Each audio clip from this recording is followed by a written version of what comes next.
Hierdie boodskap na toe gebring deur Skatte in die Hemel. Gaan sluit graag by ons Facebookgroep aan vandag. Vandag se skriflesing kom uit Matteus 25 verse 35 tot 40. Ek was honger en julle het my iets gegee om te eet. Ek was dors en julle het my iets gegee om te drink. Ek was 'n vreemdeling en julle het my gehuisves.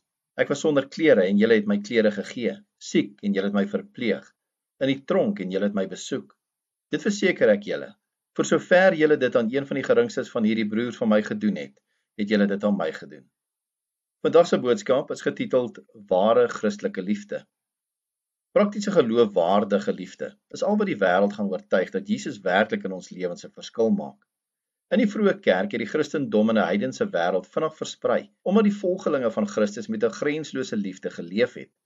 Hulle het verstaan waaroor die liefde van Christus eintlik gaan. Dit was 'n selfopofferende liefde wat geen grense geken het nie. Die heidense gemeenskappe het hulle erken as die mense wat anders geleef het. Nie omdat hulle beter was nie, maar omdat hulle so gedien het. Dit was die beste evangelisasie medium om die kerk te laat groei. Die sosioloog Rodney Stark vertel van twee ernstige hoogs aansteeklike pla wat die Romeinse Ryk onderskeidelik in 165 en 251 na Christus getref het.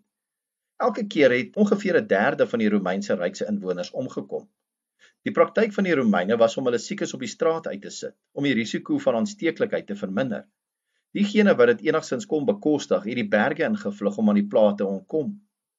Dionysius, biskop van Alexandra, skryf dat die Romeine hulle eie dooies soos vullis behandel het om die siekte te vermy. Die Christelike reaksie was anders. Dit is goed gedokumenteer dat Christene hulle siekes in die aangesig van die dood bly versorg het. Hulle het self die uitgeworpe Romeine op straat opgetel, ingeneem en versorg. Dit het tot baie Christene se dood gelei, maar hulle het met vreugde die leed van ander gedra. Hulle versorg en gemaklik gemaak, al het dit hulle eie lewens gekos. Die Christelike geloof het 'n totale nuwe konsep in die Romeinse wêreld ingedra, dat liefde grensloos is en nie net op jouself gerig is nie.